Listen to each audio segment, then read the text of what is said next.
রাখার জন্য অনুরোধ জানাচ্ছি বাংলাদেশ ছাত্র ফেডারেশন চট্টগ্রাম নগরের সভাপতি সাইফুল রুজু।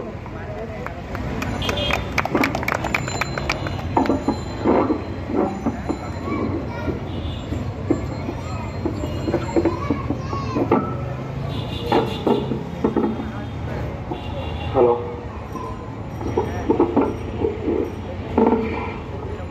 হ্যালো বন্ধুগণ, উপস্থিত জাতীয় মুক্তি কাউন্সিলের বিভিন্ন পর্যায়ের নেতৃবৃন্দ এবং আশপাশ থেকে নগরবাসী যারা শুনছেন, সবাইকে বাংলাদেশ ছাত্র ফেডারেশনের পক্ষ থেকে শুভেচ্ছা জানাই। গত বছর ঠিক এই দিনটাতে, আজ থেকে 1 বছর আগে, বাংলাদেশের জনগণ বাংলাদেশের ইতিহাসে একটা অন্যতম আনন্দময় দিন কাটিয়েছিল। আপনারা জানেন, বাংলাদেশের মুক্তিকামী জনতার সাথে জাতীয় মুক্তি কাউন্সিলের যে দীর্ঘ সংগ্রাম, তাই এই ধারাবাহিকতায় বাংলাদেশ ছাত্র ফেডারেশন এই ফ্যাসিবাদ এবং সাম্রাজ্যবাদের বিরুদ্ধে দীর্ঘ লড়াই বাংলাদেশ ছাত্র ফেডারেশন করেছে। তার ধারাবাহিকতায় আমরা গত গণ অভ্যুত্থানে, এই 24 জুলাই গণ অভ্যুত্থানে বাংলাদেশের জনগণের সাথে আমাদেরও নেতৃত্ব দেওয়ার সৌভাগ্য হয়েছিল। পরে গত বছর 5 আগস্ট খুব কাছ থেকে দেখার সৌভাগ্য হয়েছে যে জনগণের মধ্যে যে স্বাধীনতার অনুভব, সেই স্বাধীনতার অনুভব কতটা তীব্র এবং কতটা সুন্দর হতে পারে। সেদিনে পরিষ্কার ধারণা পেয়েছিলাম, আমরা যে অভ্যুত্থানের কথা বলি, আমরা যে জনগণের মুক্তির কথা বলি, সেই জনগণের মুক্তিটা কেমন। আমার এখনো মনে পড়ছে, এই নিউ মার্কেটের চত্বরে দাঁড়িয়ে যখন বলছিলাম যে আজ থেকে বাংলাদেশের নারীরা স্বাধীনভাবে বাঁচবে, আজ থেকে ব্যবসায়ীরা চাঁদা দেবে না, তখন যে উল্লাস, সেই উল্লাস এটা আমি ভুলতে পারি না। বারবার বলছিল যে ভাই এই কথাটা আবার বলেন। অর্থাৎ গত 16 বছর ধরে যে সামাজিক বাস্তবতা, রাজনৈতিক বাস্তবতা আওয়ামী ফ্যাসিবাদ এখানে হাজির করেছিল, সেটাতে বাংলাদেশের নারীরা, বাংলাদেশের তরুণরা নিরাপদ বোধ করেনি। তারা রক্ত দিয়েছিল, জীবন দিয়েছিল, এই জুলাই গণ অভ্যুত্থানে নেতৃত্ব দিয়েছিল আমাদের বোনেরা, যাতে একটা নিরাপদ জীবন তারা পায়, একটা মর্যাদাময় জীবন তারা পায়। আমরা এরকম ছোট ছোট অসংখ্য সমাবেশে দাঁড়িয়ে আমরা বলেছি, আমরা লড়াই করছি বাংলাদেশের জনগণের, বাংলাদেশের রাজনীতি জনগণের, শ্রমজীবী জনগণের নিরাপদ এবং মর্যাদাময় জীবনের জন্য। ফলে আজকে 1 বছর পর এটা পরিষ্কার, গত বছর জুলাইয়ে এদেশের ছাত্র তরুণেরা যে কারণে নেতৃত্ব দিয়েছিল, জীবন দিয়েছিল, তার কোনো কিছুই বিশেষভাবে পূর্ণ হয়নি। আমাদের অনেক প্রাপ্তি আছে, কিন্তু যে প্রত্যাশাগুলো নিয়ে আমরা রাস্তায় দাঁড়িয়েছিলাম, পুলিশের গুলি খেয়েছিলাম, ছাত্রলীগের, যুবলীগের, গুন্ডা লীগের, সন্ত্রাসের মুখোমুখি হয়েছিলাম, প্রতিরোধ করেছি, প্রতিহত করেছি, সেই প্রত্যাশাগুলোর অনেক কিছুই পূর্ণ হয়নি। কিন্তু জুলাই গণ অভ্যুত্থান আমাদেরকে পথ দেখায়। গত বছরের 5 আগস্ট থেকে 8 আগস্ট আপনাদের মনে থাকার কথা, এখানকার ব্যবসায়ী ভাইদের মনে থাকার কথা, আশপাশ থেকে যারা শুনছেন তাদের মনে থাকার কথা। এই বাংলাদেশে 5 আগস্ট থেকে 8 আগস্ট পর্যন্ত চাঁদাবাজি করবে, মেয়েদের দিকে খারাপভাবে তাকাবে, ইফটিজিং করবে, কারো বাড়ি ভাঙচুর করবে, অন্যায় আচরণ করবে, এই দুঃসাহস বাংলাদেশে কেউ দেখাতে পারেনি। তার কারণ 5 আগস্ট থেকে 8 আগস্ট ছিল বাংলাদেশের ক্ষমতা ছিল জনগণের হাতে, বাংলাদেশের ক্ষমতা ছিল সমাজের হাতে, বাংলাদেশের ক্ষমতা ছিল জনগণের সন্তানদের হাতে। আমরা অনেক কিছু সাক্ষী হয়েছি গত 1 বছরে। তার মধ্যে সাক্ষী হয়েছে বুটজোয়া কাঠামো, এই বড়লোকের শাসন ব্যবস্থা, এই পুলিশি ব্যবস্থায় আমলারা কিভাবে স্বপ্নকামী অভ্যুত্থানকারী ছাত্র তরুণদেরকে বিপদগামী করে তুলতে পারে। কিভাবে তাদেরকে ব্যবহার করে এখানকার ব্যবসায়ীরা নিজেদের ফায়দা লোটার জন্য একটা অভ্যুত্থানকে পরাস্ত করতে পারে। এই অভিজ্ঞতাগুলো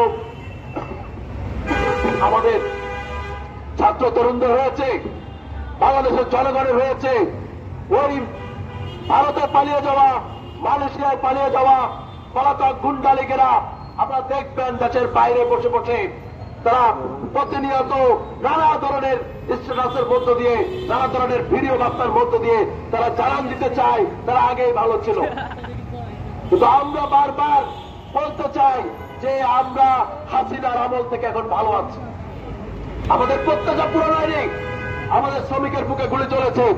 এখানে সংখ্যালঘু জাতি ধর্মীয় লোকদের উপর মাজারে মন্দিরে হামলা হয়েছে। এই অন্তর্বর্তীকালীন সরকার যাকে বাংলাদেশের জনগণ একটা অভ্যুত্থানের উপর দাঁড়িয়ে ক্ষমতা দিয়েছিল, সে তার দায়িত্ব, তার উপর অর্পিত জনগণের দায়িত্ব সে পালন করতে পারেনি।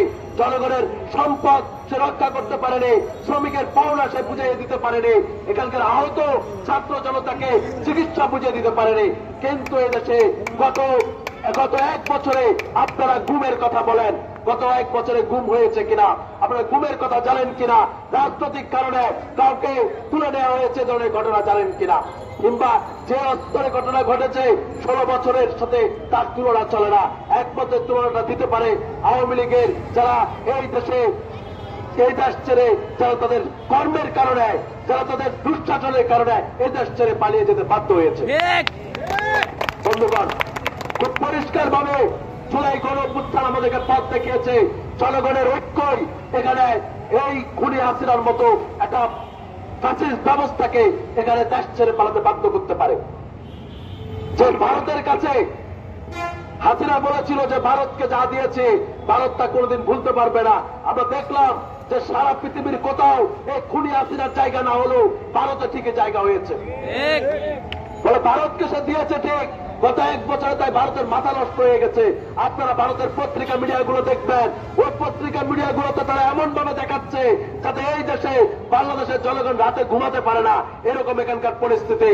এদের মাথা নষ্ট হয়ে যাওয়ার কারণ আমরা বাংলাদেশের জনগণ, বাংলাদেশের শ্রমিক মেহনতি মানুষ, এখানে আমরা খেটে আমাদের গায়ে মাথার ঘাম পায়ে ফেলে আমাদের শ্রমের বিনিময়ে আমরা যে এই দেশের ব্যাংকে যে টাকা আমাদের জমে, আমাদের প্রবাসী ভাইদের রেমিটেন্সের টাকায় যেই টাকা জমে, এই টাকা এখন আর লুট হচ্ছে না, এজন্য তাদের মাথা নষ্ট। আমরা যে শক্তিটা পেয়েছি যত জুলাইয়ের অভিজ্ঞতায়, সেই শক্তিটা হচ্ছে খুব সহজভাবে জনগণের ঐক্যবদ্ধ সংগ্রামের মধ্য দিয়ে এই লুটের শাসন ব্যবস্থাকে উচ্ছেদ করতে হবে।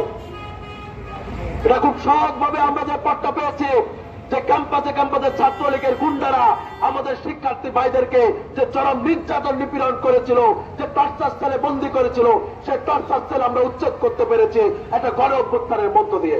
ফলে বাংলাদেশের জনগণকে আমরা বিশেষ করে এই অভ্যুত্থানের পর যারা তাদের পাওনা বুঝে পাননি, সে ছাত্র বন্ধুরা, সে শ্রমিক বন্ধুরা, সে মেহনতি মানুষেরা, সে সাধারণ জনগণ, তাদেরকে আজকে ঐক্যবদ্ধ হতে হবে। নিপীড়নের সূত্রে, নিপীড়িত হওয়ার সূত্রে তাদেরকে ঐক্যবদ্ধ হতে হবে নিজেদের সরকার, নিজেদের সংবিধান, নিজেদের রাষ্ট্র করার জন্য। বন্ধুগণ,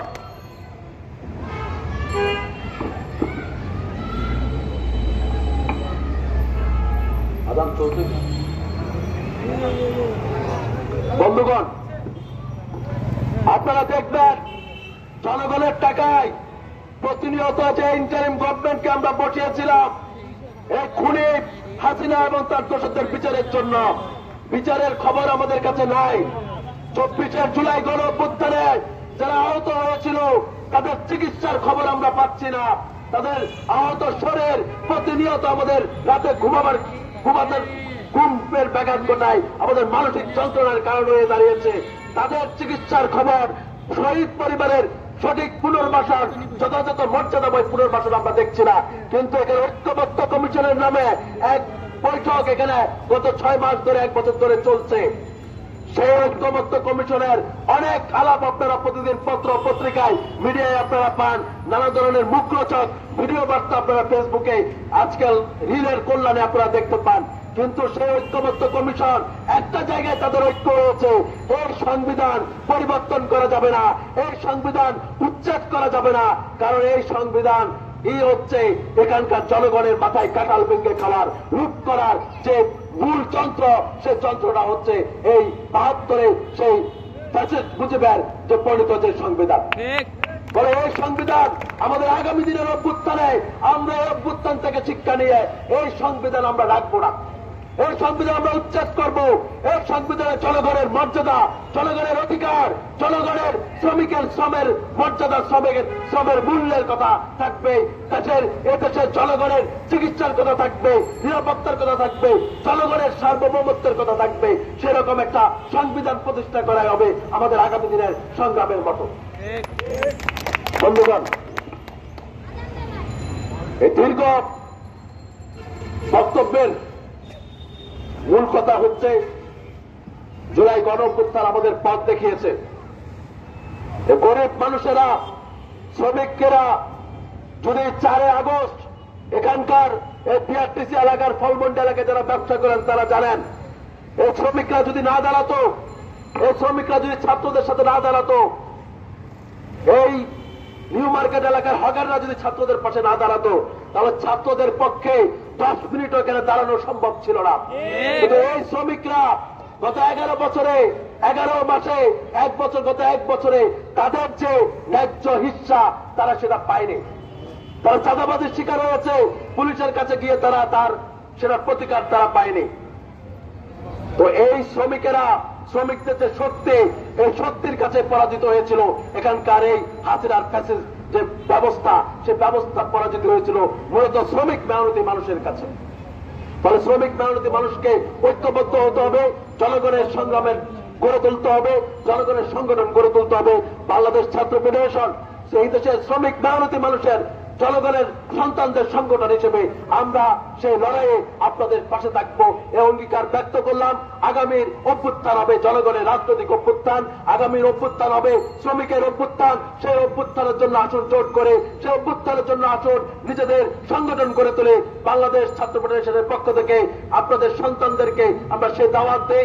বাংলাদেশের এই জাতীয় মুক্তি কাউন্সিলের যে 18 দফা যে মুক্তির কথা, এই 18 দফার ভিত্তিতে আপনারা সংগঠন গড়ে তুলবেন। আমরা বন্ধুগণ, আমরা সংগঠন গড়ে তুলতে পারবো, সেই প্রত্যাশা রেখে আমি আমার বক্তব্য শেষ করছি। ইনকিলাব জিন্দাবাদ, দুনিয়ার মেহনতি মানুষের জয় হোক। আগুন জ্বালো, আগুন জ্বালো।